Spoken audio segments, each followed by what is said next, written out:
Okay, everyone, this question says simplify and write with positive exponents.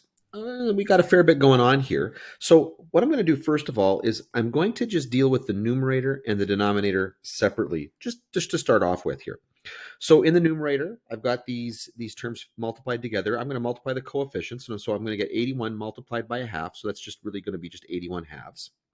And then I'm going to get m, and I've got m squared multiplied by m to the 7.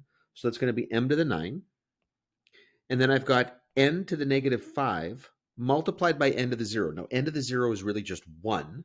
And so that's simply going to be n to the negative 5. Now, in the denominator, what I'm going to do here, before I put these two, so I've got these two factors here in parentheses, I'm going to distribute the negative 2 right here to each of those terms inside there. So this is going to become 5 to the negative 2, m to the 4. Now, because I've got m to the negative 2, and then it's going to be the power of negative 2. I'll multiply those together. N to the negative 2. And then this is going to be multiplied by, whoops, sorry, I forgot the negative there. Negative 15 m cubed n to the negative 4.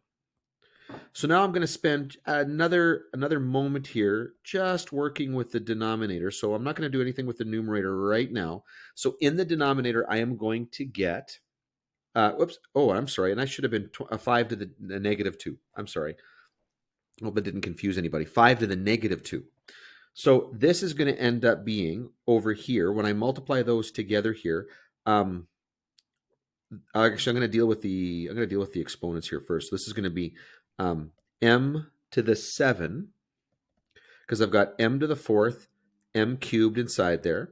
I am going to get a negative 15, and this is going to be over 25. That's my m, 5 to the negative 2. And then I'm going to get n to the negative 6. And what I'll do right here is I'm actually going to move that down and make it over n to the 6. And so I get this expression right here, which is a little weird looking, but that's okay. So again, just to reiterate what happened here, I had the negative 15. You'd think I'd multiply that by that 5 to the negative 2, but that 5 to the negative 2 kind of drops down into its own denominator here. So now what I'm going to do is I'm going to multiply the numerator. I'm going to multiply that by the reciprocal of the denominator. Okay?